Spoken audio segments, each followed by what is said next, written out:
Vamos a iniciar una serie de audiovisuales sobre la electroquímica. La electroquímica, lo dice la palabra, electroquímica es la rama de la química que estudia los fenómenos eléctricos involucrados con la química. Si pensamos en reacciones químicas y fenómenos eléctricos, estamos pensando en circulación de electrones, es decir, pensamos en reacciones redox. Y hay que distinguir dos tipos de fenómenos químicos relacionados con los fenómenos eléctricos.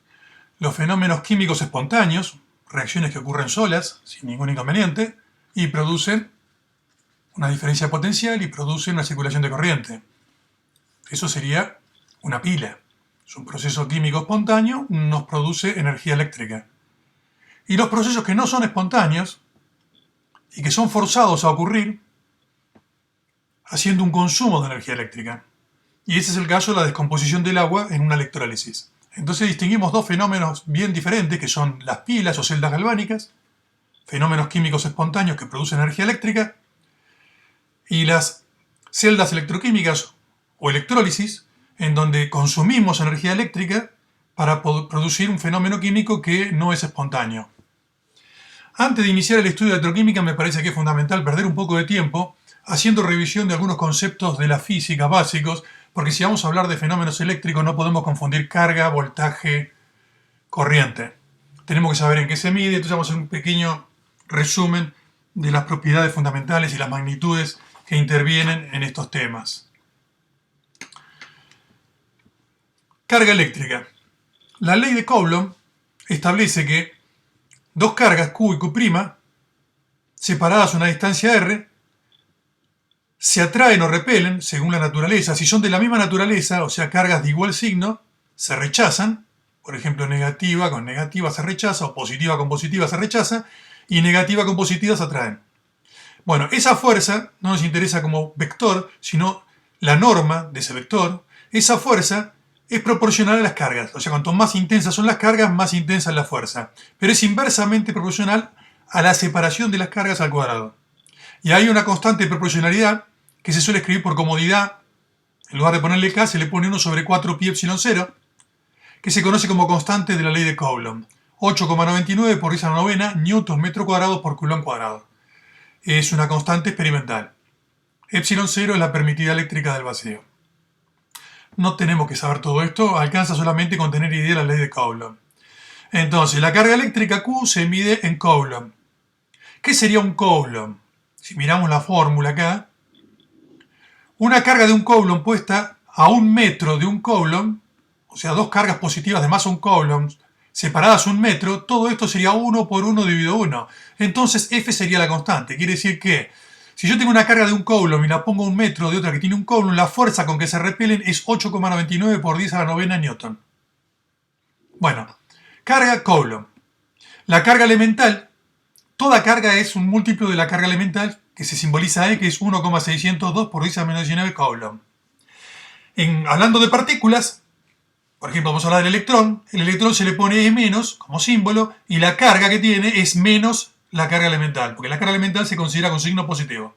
Entonces menos 1,602 por 10⁻⁹ y la del protón es más 1,602 por 10⁻⁹. Toda carga es un múltiplo de la carga elemental. O sea que la carga no es continua, sino que está formada por diminutos entes cargados eléctricamente, que es la carga elemental. El campo eléctrico es un campo de fuerzas, por eso tiene una flechita arriba la E.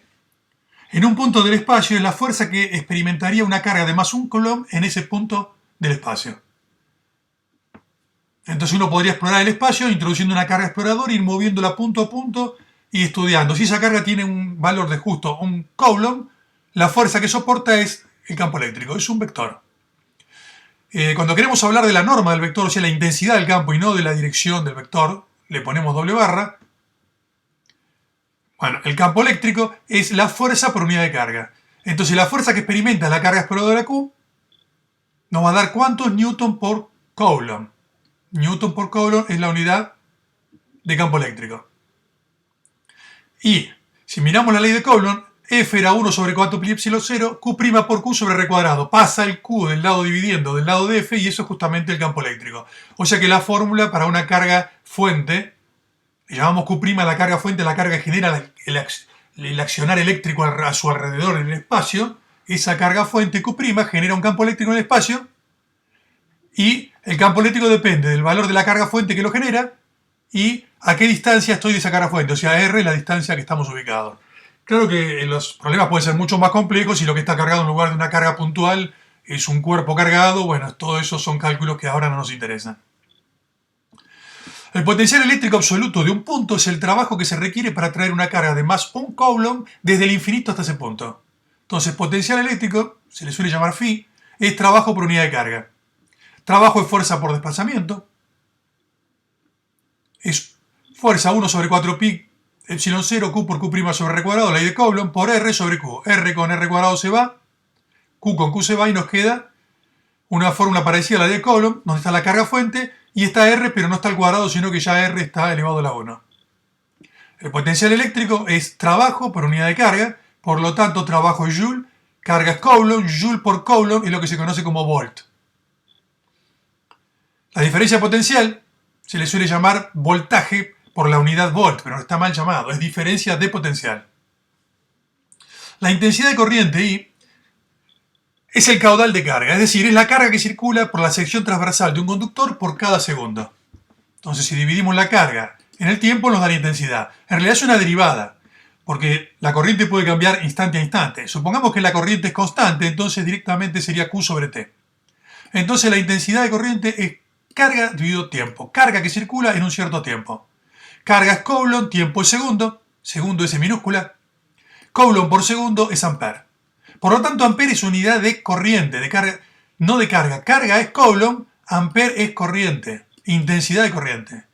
Es el flujo de carga. Y el potencial es otra cosa. El potencial es la energía que promueve el movimiento de las cargas eléctricas. Entonces llegamos a la ley de Ohm. La corriente que circula por un conductor es proporcional a la diferencia de potencial. O sea, la diferencia de potencial es lo que impulsa a los electrones.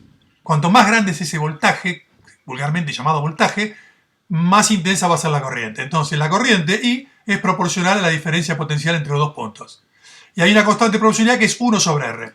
Si reescribimos esta ecuación, la diferencia potencial es I por R. Intensidad de corriente por R. R es una propiedad del material llamada resistencia. Entonces, cuanto más grande la resistencia, a la misma diferencia potencial hay menos corriente. Si yo puedo aplicar 220 volts a distintos materiales, y la corriente va a ser distinta. Si se le aplica un pedazo de madera, la resistencia es muy grande y dividir por un número muy grande de una corriente muy baja. Por eso es mal conductor. Pero si es un pedazo de metal, la resistencia es muy chica y acá da una corriente muy grande. La resistencia de un material, si lo miramos desde acá, despejado de acá, es la diferencia potencial sobre I. O sea que es volt sobre ampere. Volt sobre ampere se lo llamó ohm con la letra griega omega mayúscula. La resistencia de un material depende de la geometría del material y a su vez de la naturaleza del material y la temperatura. Entonces R es una constante ρ por L sobre A. L es la longitud del material y A es la sección, por ejemplo, de un conductor. Pensemos en un alambre de cobre. A es la sección transversal del conductor y L es el largo del conductor. O sea, esto es la geometría de las dimensiones. Quiere decir que cuanto más largo es un conductor, más resistencia tiene. Es muy lindo equiparar y fácil equiparar la corriente eléctrica con la corriente de agua. Si tenemos corriente de agua en un caño y el caño es muy largo, la resistencia es muy grande a desplazar agua a través de un caño que es muy largo. Y cuanto más ancho es el caño, más sección tiene, más fácil circula el agua. Bueno, cuanto más sección tiene el conductor metálico, más fácil circula la corriente, o sea, menor es la resistencia. Ahora, a igual dimensiones de conductor, las resistencias son distintas, porque no es lo mismo tener un conductor del mismo tamaño que sea de cobre o que sea de hierro. Entonces quiere decir que acá el valor cambia porque hay una constante que depende del material. Ya no de las dimensiones, sino del material. Ρ es una propiedad del material y depende de qué material es y de la temperatura a la que se encuentra. Bueno, R tiene que ser ohm, Ρ tiene que tener unidades ohm. Y tiene que simplificar acá esto es, si lo medimos en unidades internacionales, metros sobre metro cuadrado.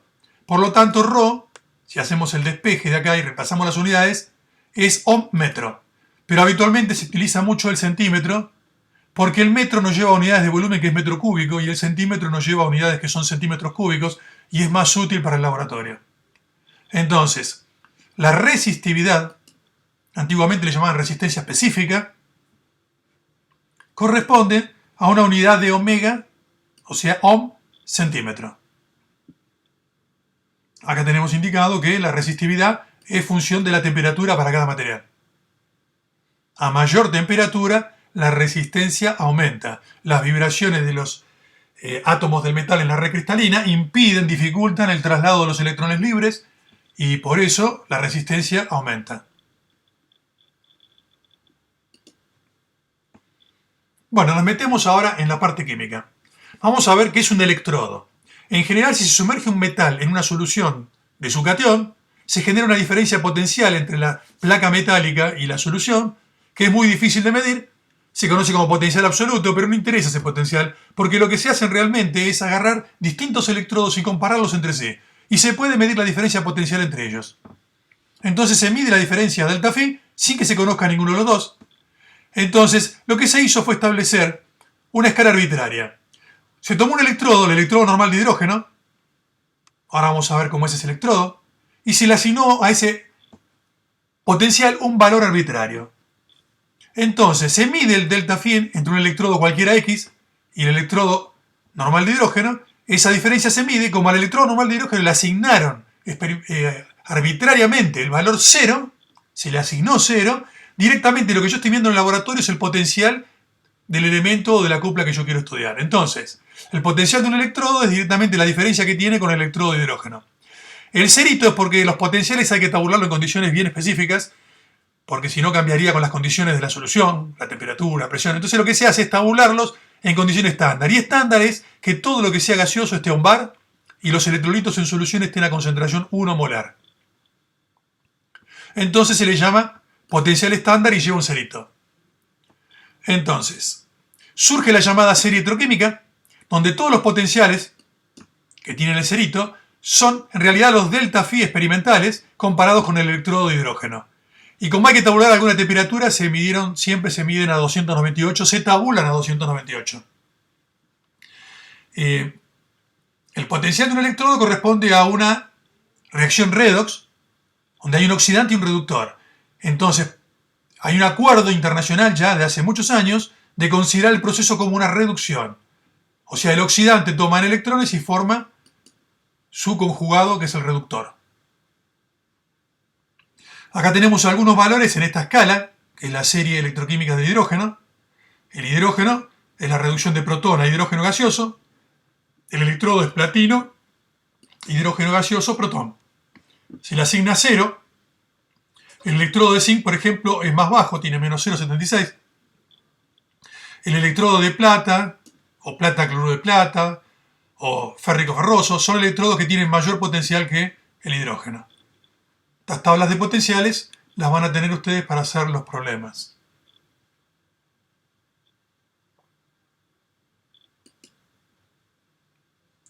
Bueno, para curiosos, los libros dicen que el potencial del hidrógeno y ningún potencial se pudo medir, pero el potencial del hidrógeno, más que medir, lo que se pudo hacer es calcularlo a partir de datos termodinámicos. Hoy se sabe que el potencial absoluto del hidrógeno no es 0, sino que es 4,44 volt más menos 0,02 el error. Quiere decir, cuando medimos un delta phi, sería el phi del elemento menos el del hidrógeno. Nosotros le poníamos 0 al hidrógeno. Hoy se sabe que es 4,44, así que sería el valor del elemento que estamos buscando menos 4,44. Entonces, el valor del elemento sería el delta phi más el del hidrógeno, que no es 0, sino que es 4,44. Entonces, habría todo un corrimiento de la escala, pero esto ya no se hizo, así que no tiene sentido ahora que pongamos a analizar. Pero es interesante que hoy se conoce. Hay distintos tipos de electrodos según su naturaleza. Acá están dibujados un poquito cada uno. Electrodo que se conoce como electrodo metal-ion, cuando un metal está sumergido en una solución de su catión. Por ejemplo, zinc sumergido en sulfato de zinc que aporta iones zinc más 2.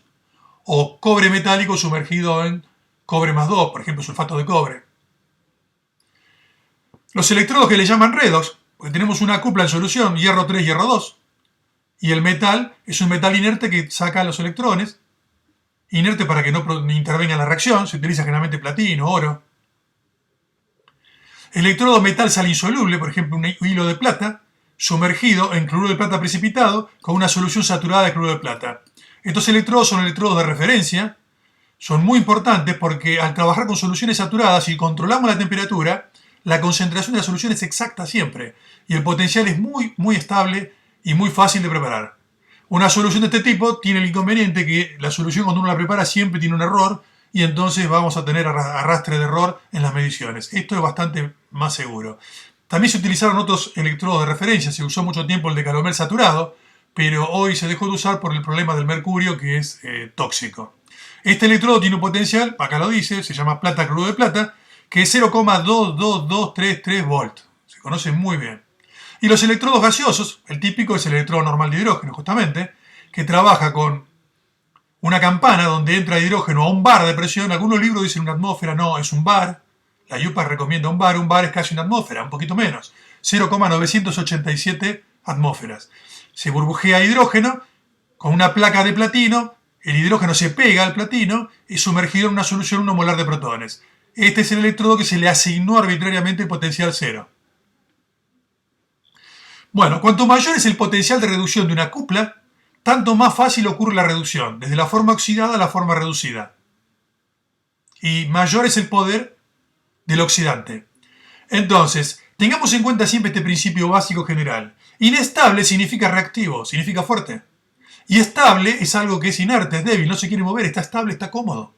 Entonces, los oxidantes fuertes son los oxidantes inestables. Y los reductores fuertes son los reductores inestables. Entonces, acá tenemos un resumen. Cuplas con alto potencial corresponden a oxidantes inestables, oxidantes fuertes. Por ejemplo, el agua oxigenada es un típico oxidante fuerte, pasa a agua que es un reductor débil. Permanganato es inestable, tiene mucha tendencia a pasar a manganeso 2, entonces es un oxidante fuerte. El manganeso 2 no se usa como reductor porque es un reductor muy débil. Lo mismo pasa con el dicromato y el cromo 3. Y los reductores es al revés, son inestables los reductores fuertes. Entonces el magnesio es un oxidante muy débil, por eso el reductor magnesio es un reductor fuerte. El protón es un oxidante débil, el hidrógeno es un reductor relativamente fuerte. El sulfato es un oxidante muy débil, pero el sulfito es un reductor fuerte. Las tablas de potenciales habitualmente se ordenan poniendo arriba del hidrógeno los negativos y debajo los positivos. Se podría haber hecho al revés. Entonces, los potenciales más altos son los de acá abajo, flúor, agua oxigenada, permanganato, son los que tienen potencial muy alto, los que tienen más tendencia a reducirse, o sea, son oxidantes inestables o fuertes. Por eso que el poder oxidante de esta cupla siempre tiene un oxidante y un reductor, un oxidante y un reductor. El oxidante, que es el que está a la izquierda, aumenta su poder oxidante hacia abajo. El flúor es un oxidante poderoso, tremendo, el agua oxigenada, el permanganato. Ya si me voy a estaño 4 no, el protón no, el sigma 2 no. Y los reductores es al revés, porque donde están los oxidantes muy débiles, acá arriba tenemos los reductores muy fuertes. Entonces el litio es un oxidante, un reductor muy fuerte, el zinc también, pero por ejemplo el manganeso, el agua, el fluoruro son tremendamente débiles. Esto hay que tenerlo bien presente a la hora de decidir con qué hacer una reacción electroquímica. Vamos a ver ahora el trabajo eléctrico. Si trabajamos a temperatura constante, la función de Gibbs, la variación de la función de Gibbs, delta G, es igual a la variación de entalpía menos la temperatura absoluta por la variación de entropía. O sea, delta G es delta H menos T por delta S. Y si trabajamos en condiciones estándar, se le pone el cerito indicando que está todo en condiciones de un bar para los gases. Y queremos ver el trabajo eléctrico. El trabajo en general es la suma del trabajo de volumen, o sea, compresión, expansión de un gas, y el trabajo eléctrico. El cambio, el diferencial, un pequeño cambio diferencial de entropía es un diferencial Q en un proceso reversible sobre T. Por lo tanto, esto es diferencial Q es igual a T por diferencial S. La primera ley de la termodinámica nos dice que un pequeño cambio en la energía interna es debido a un pequeño cambio en el calor y en el trabajo. Entonces, diferencial Q, diferencial U es diferencial Q, que es T por diferencial S, más diferencial W, que vamos a incluir los dos. Va a ser diferencial W de volumen, que es menos P diferencial B, y diferencial W trabajo eléctrico. La entalpía es H es igual a U más P por B. Como delta G se trabaja a temperatura y presión constante, si la presión es constante, derivamos acá y tenemos diferencial H es igual a diferencial U, la constante queda afuera, P por diferencial B. Entonces diferencial U se reemplaza por todo lo que es esto que está acá. Todo esto que está acá es diferencial U. Entonces queda diferencial H es T diferencial S menos P diferencial más diferencial W, lo que estaba acá, más lo que falta acá que es P diferencial B. menos P diferencial B más P diferencial B se cancela y nos queda que diferencial H es T diferencial S más diferencial trabajo eléctrico. Esto lo pasamos restando y acá vemos que tenemos diferencial H menos T diferencial S igual a diferencial trabajo eléctrico. Este es el trabajo eléctrico que hace el sistema, pero al medio ambiente es el mismo trabajo con signo contrario. Por eso se le pone un signo menos si pensamos del punto de vista de lo que recibe el ambiente. Y esto que está acá, diferencial H menos T por diferencial S, es el diferencial G, la función de Gibbs. Entonces encontramos que diferencial G es menos diferencial trabajo eléctrico. Y si integramos de los dos lados, tenemos que delta G es menos trabajo eléctrico exterior. En un proceso reversible tenemos el igual, como venimos trabajando acá, que aplicamos todo porque la relación que está acá, diferencial S es igual a diferencial Q sobre T, en procesos reversibles. En procesos irreversibles, sabemos que acá la desigualdad de Clausius tiene un signo de menor. Entonces el trabajo eléctrico es menor que menos delta G. Entonces el trabajo eléctrico es igual a menos delta G o igual al delta G, el trabajo eléctrico del sistema. Esto es el que recibe el entorno, este es el del sistema. Y el trabajo eléctrico es menor que menos delta G en un proceso irreversible. Bueno, es muy útil saber la carga que involucra el movimiento de un mol de electrones. Se le llama Faraday, pero es el módulo de la carga de un mol de electrones. Entonces, la carga elemental por el número Avogadro. O sea, es la carga de un mol de cargas elementales. Entonces, es 1,602 por S-19, Coulomb por electrón, por el número Avogadro, electrón por mol. Esto aproximadamente es 96.500. En realidad es 96.485, pero lo vamos a usar redondeado para facilitar todos los cálculos. En todos lados lo utilizan como 96.500 Coulomb. Es la carga de un mol de unidades elementales de carga eléctrica. En una reacción redox, donde hay n moles de electrones, la carga involucrada va a ser, entonces, el número de moles por la carga de un mol. Como el Faraday se define positivo y el electrón tiene carga negativa, entonces le pone un signo menos adelante. Entonces, el potencial eléctrico, que se lo llama phi en electricidad, en química lo llamamos E. No se puede confundir con campo eléctrico, porque el campo eléctrico tiene una flecha de campo eléctrico arriba, esto no. Entonces le vamos a llamar E, como lo potencial del electrodo, y es trabajo por unidad de carga. Trabajo eléctrico por unidad de carga. La carga sería menos N por F en una redox. Por lo tanto, W eléctrico es menos N por F por E. O sea, la carga que circuló por el potencial es igual al trabajo eléctrico. Pero el trabajo eléctrico es igual a delta G. Entonces delta G, si lo pongo acá, es menos N por F por E. Y en condiciones estándar, delta G0 es menos N por F por E0. Vamos a hablar de los potenciales de electrodos cuando un metal tiene la posibilidad de pasar por varios estados de oxidación. Por ejemplo, pensemos un metal M que tiene más A, M más B, M más C, donde C es el estado más alto, C mayor que B mayor que A, tiene 3 números de oxidación. ¿Qué pasa? ¿Qué relación hay entre las cuplas? O sea, el E01 cuando pasa de más C a más B, cuando se reduce de B a A2, y la etapa total, si sumo 1 y 2, es cuando se reduce desde C hasta A. O sea, el catión, M más C, se reduce a M más B, toma una cantidad de N1 de electrones que es la diferencia de estos dos números de oxidación. Por ejemplo, si baja de 5 a 3, sería este número, 5 menos 3 serían 2 electrones. Pongámosle N1. Entonces, esta reducción tiene un delta G estándar de la etapa 1, que es menos el número de electrones, N1 por F por E0 de la etapa 1. E0 de la etapa 1 es de la cupla de M más C a M más B.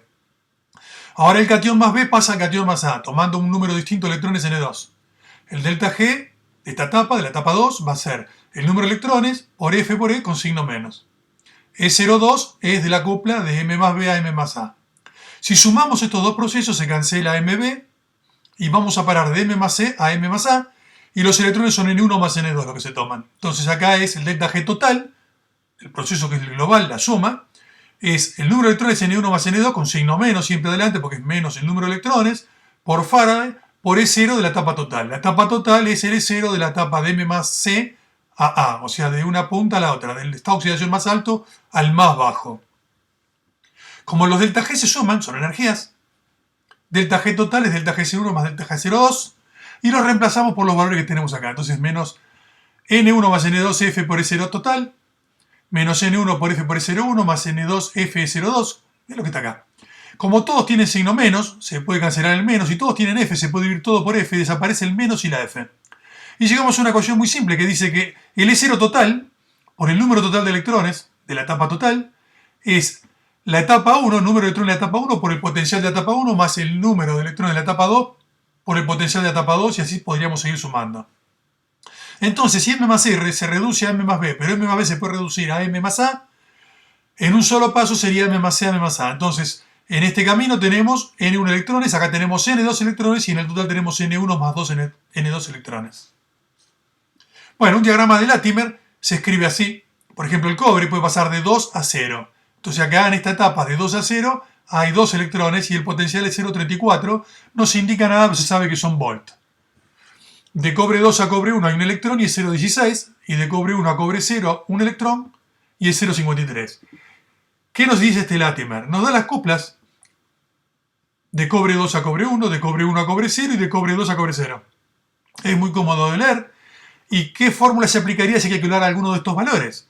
Bueno, sabemos que el número total de electrones, acá que sería 2 por 0,34, es igual a 1 por 0,16 más 1 por 0,53. Si alguno de ellos falta, es una incógnita y se despeja. Vamos a ver la ecuación de Nernst.